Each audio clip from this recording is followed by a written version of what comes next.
Hi hello, എന്തൊക്കെയുണ്ട് വിശേഷങ്ങൾ? എല്ലാവരും സുഖമായിരിക്കുന്നു വിചാരിക്കുന്നു. ഞാനിവിടെ സുഖമായിട്ട് പോകുന്നു കേട്ടോ. അപ്പോൾ ഇന്ന് വന്നിട്ട് അടിപൊളി മത്തി അച്ചാറിൻ്റെ റെസിപ്പി ആയിട്ടാണ് കേട്ടോ. അപ്പോൾ ഇതെങ്ങനെ ഉണ്ടാക്കിയെടുക്കുന്നത് നോക്കിയാലോ. അപ്പോൾ അതിന് വേണ്ടിയിട്ട് ഞാൻ കുറച്ച് മത്തി എടുത്തിട്ട് ഇതേപോലെ നന്നാക്കി കഴുകിയതിന് ശേഷം മുളക് പൊടി, മഞ്ഞൾപ്പൊടി, ഉപ്പും കുറച്ച് വിനാഗിരിയും കൂടെ ചേർത്ത് നന്നായിട്ടൊന്ന് പുരട്ടി വെച്ചിട്ടുള്ളതാണ് കേട്ടോ.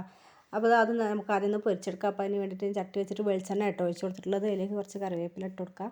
എന്നിട്ട് അത് മുഴുവനായിട്ട് നമുക്ക് ഇതിലിട്ടിട്ടൊന്ന് പൊരിച്ച് കോരിയെടുക്കാം കേട്ടോ. അപ്പോൾ ഞാൻ പൊരിച്ചിട്ടൊരു പാത്രത്തിലേക്ക് മാറ്റിയിട്ടുണ്ടെങ്കിൽ നമ്മൾ ഇതിൻ്റെ മുള്ളൊക്കെ ഒന്ന് കളഞ്ഞെടുക്കുന്നുണ്ട് ചൂടാറിയതിന് ശേഷം. അപ്പോൾ അത് കളഞ്ഞെടുത്ത് വെച്ചിട്ടുണ്ടെങ്കിൽ ഞാൻ ആ പാത്രത്തിലേക്ക് കുറച്ച് വെളിച്ചെണ്ണ ഒഴിച്ച് കൊടുത്തിട്ട് അതിലേക്ക് കടുക് പൊട്ടിച്ചെടുത്തിട്ട് പച്ചമുളക്, കറിവേപ്പില, ഇഞ്ചി, വെളുത്തുള്ളിയും കൂടെ കഷ്ണം മുറിച്ച് വെച്ചിട്ടുള്ളതാണ് കേട്ടോ. അപ്പോൾ അതും കൂടെ അതിലേക്ക് ചേർത്തത് നന്നായിട്ടൊന്ന് വഴറ്റി കൊടുക്കാം കേട്ടോ. അപ്പോൾ നന്നായിട്ട് വഴറ്റി വന്നതിന് ശേഷം അതിലേക്കുള്ള മുളക് പൊടി ചേർത്ത് കൊടുക്കുന്നുണ്ട്, കുറച്ച് മഞ്ഞൾപ്പൊടി ചേർത്ത് കൊടുക്കുന്നുണ്ട്, പിന്നെ ആവശ്യത്തിനുള്ള ഉപ്പും കൂടെ ചേർത്ത് കൊടുക്കാം കേട്ടോ. പിന്നെ ഞാൻ ചേർത്ത് കൊടുക്കുന്നത് വിനാഗിരിയാണ് കേട്ടോ. അതും കൂടെ ചേർത്തിട്ട് നമ്മൾ മുള്ളൊക്കെ കളഞ്ഞ് വെച്ചിട്ടുള്ള മത്തി ഉണ്ടല്ലോ പൊരിച്ചിട്ടുള്ള അതിലേക്ക് ഇട്ട് കൊടുക്കുക.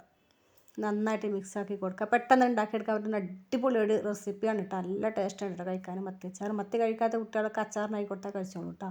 പിന്നെ ഇട്ടെടുത്തിട്ട് ഉലുവാപ്പൊടിയാണ് കേട്ടോ. അത് കഴിഞ്ഞ ശേഷം കുറച്ച് കായപ്പൊടിയും കൂടെ ചേർത്ത് കൊടുത്താൽ നമ്മൾ അടിപൊളിയായിട്ടുള്ള അച്ചാർ ഇവിടെ റെഡി ആയിട്ടുണ്ട്. അപ്പോൾ ഇതേപോലെ കുറേയൊക്കെ മത്തി കിട്ടുമ്പോൾ മത്തി കഴിക്കാൻ മടിയുള്ള കുട്ടികൾക്ക് ഇതുപോലെ ഒന്ന് അച്ചാറിനായി കൊടുത്താൽ അടിപൊളിയായിട്ട് അവർ കഴിച്ചോളൂ. നല്ല ടേസ്റ്റ് ഉണ്ടായിരുന്നു കേട്ടോ കഴിക്കാൻ വേണ്ടിയിട്ട്.